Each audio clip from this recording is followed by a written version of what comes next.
നമസ്കാരം, JB ജംഗ്ഷനിലേക്ക് സ്വാഗതം. മലയാള സിനിമയിലെ നിത്യവസന്തമായ ഒരുപക്ഷെ വിജയത്തിൻ്റെ ഫോർമുലയായ ലാലുമായിട്ടുള്ള സംഭാഷണം ഈ എപ്പിസോഡിലും തുടരുകയാണ്. ലാൽ റാംജി റാവു കഴിഞ്ഞ ശേഷം പിന്നീട് ലാല് വിജയത്തിൻ്റെ എയറോപ്ലെയിനിൽ സഞ്ചരിച്ചു തുടങ്ങി. പിന്നെ പിന്നോട്ട് തിരിഞ്ഞിട്ടേ ഇല്ല.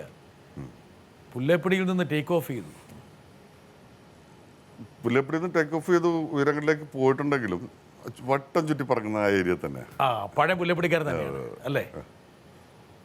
ആ ഏരിയ വിട്ട് പോകാൻ പറ്റില്ല. അപ്പോഴേക്കും ആൾക്കാർ വന്നോ സിദ്ദിഖ് ലാൽ എന്നുള്ള ഏക സംവിധായകനെ കാണാൻ വേണ്ടിയിട്ട്? നിങ്ങൾ രണ്ടുപേരും രണ്ടാന്നുള്ള കാര്യം ആർക്കും പറഞ്ഞിട്ടുണ്ടായിരുന്നു? അത് അനുഭവിച്ചേക്കണ മുഴുവൻ ഞങ്ങളുടെ ഭാര്യമാരാ. നാൻസിയെ കണ്ടു കഴിഞ്ഞാൽ അവർ പരിചയപ്പെടുത്തുന്ന സിദ്ദിഖ് ലാലിൻ്റെ വൈഫ് എന്ന് പറഞ്ഞാൽ ഭയങ്കര ബുദ്ധിമുട്ടായിരുന്നു ആ സമയത്ത്. പക്ഷെ ഇപ്പം അതൊക്കെ മാറി, ആളുകൾക്ക് തിരിച്ചറിഞ്ഞു രണ്ടാണെന്നൊക്കെ. എന്നിട്ടും ചിലരൊക്കെ ഉണ്ടെന്ന്. സിദ്ദിഖ് ലാൽ പോട്ടെ, എന്നെ സിദ്ദിഖ് ലാൽ നമ്മുടെ പരിചയപ്പെടുത്തും എന്താണ് ലാൽ ജോസ് എന്നും എന്നെ ലാലു അലക്സ് എന്നും പണ്ടൊക്കെ പരിചയപ്പെടും. ഇപ്പം അടുത്തല്ല, കുറച്ച് നാൾ മുമ്പ് രാജപീതവും മരിച്ചപ്പോൾ അവിടെ പോയപ്പോൾ ഇത് സിദ്ദിഖ് ലാൽ ജോസ് എന്ന് പറഞ്ഞിട്ട് പരിചയപ്പെടും.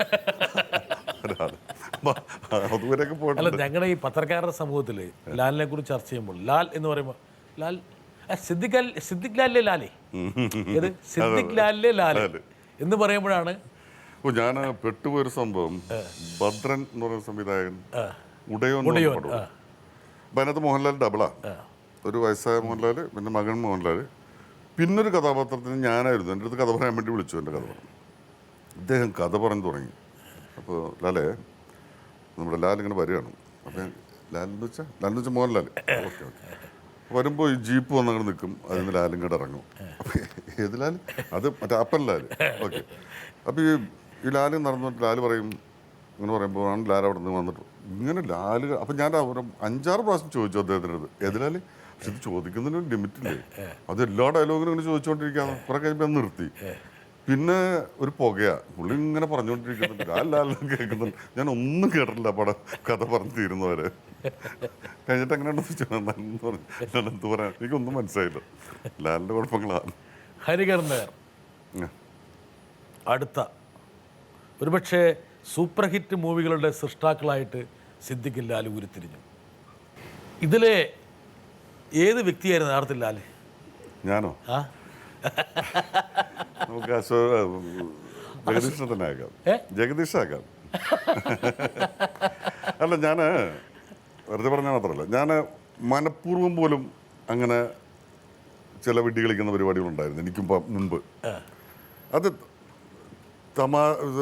രംഗം സജീവമാക്കാൻ വേറെ ആൾക്ക് തമാശ പറയാനുള്ള ചാൻസ് ഉണ്ടാക്കുന്ന കാര്യങ്ങൾ പറഞ്ഞ് അപ്പോൾ അയാൾ അതിൻ്റെ മുകളിൽ കയറിയിട്ട് തമാശ പറയാനായിട്ട് നല്ല ചാൻസ് ഉണ്ട്. സാധനം ഇട്ട് കൊടുത്തു കഴിഞ്ഞാൽ ചിലർ പറയില്ലേ, ഒരു അബദ്ധം പറ്റി, നീ പറഞ്ഞാൽ പറ്റിയെന്ന് പറഞ്ഞാൽ മതി, എനിക്കറിയാവുന്നതുകൊണ്ട് എല്ലാവരും എപ്പോഴും പറയുന്നത്. അപ്പോൾ അങ്ങനെ ആര് പറഞ്ഞാലോ പറയും എന്ന് പറഞ്ഞ പോലെ വേറൊരാൾക്ക് തമാശ പറയാനുള്ള ചാൻസ് ഉണ്ടാക്കുന്ന സിറ്റുവേഷനിലേക്ക് കൊണ്ട് എത്തിക്കുന്ന സ്വഭാവം ഉണ്ടായിരുന്നു. അപ്പം അങ്ങനത്തെ എത്തിക്കുന്ന സ്വഭാവം ഉണ്ടാക്കണമെങ്കിൽ ഈ ജഗദീഷിൻ്റെ സ്വഭാവം ഉപയോഗിച്ചേ പറ്റുള്ളൂ.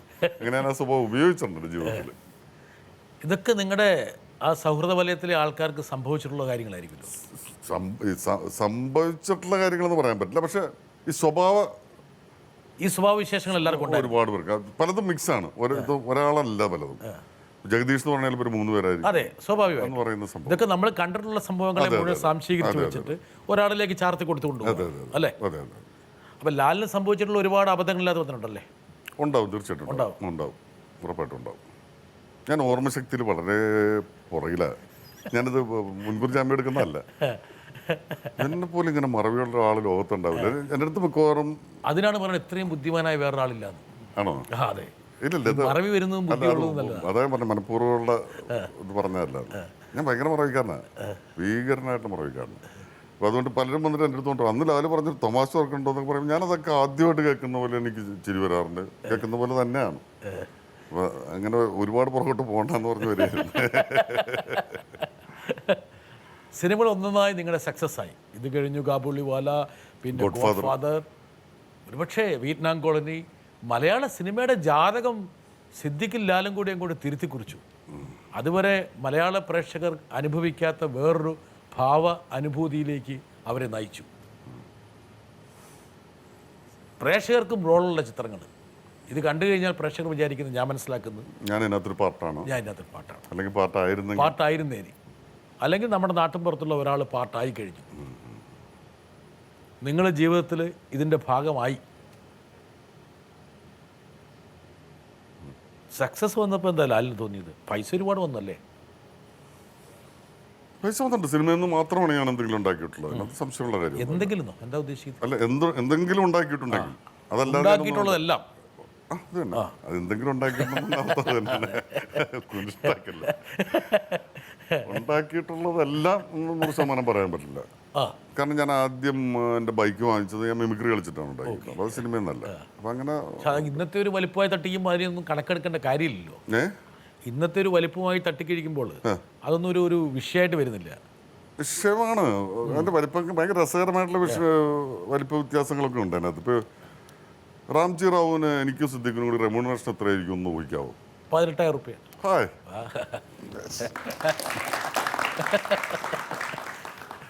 അപ്പോൾ അത് കുറവാണെന്നല്ല പറയുന്നത്. ലാൽ സിദ്ദിഖ് എന്ന് പറഞ്ഞിട്ടൊരു പേപ്പറിൽ എന്നെ കൊണ്ട് പരീക്ഷ എഴുതിപ്പിച്ചാൽ എനിക്ക് 100% കിട്ടും. ശരി, ചില കാര്യം ഞാൻ എഴുതി, എനിക്ക് ബുക്ക് അതിനകത്ത് 70 മാർക്ക് കിട്ടുള്ളൂ. ചില കാര്യം ഞാൻ എഴുതില്ല. എന്താ കാരണം അറിയാം? അൺപാർലമെന്ററി ആണ്, കുഴപ്പമാണ്. ലാലന്റെ ആചരണ ശത്രുവായി മാറും.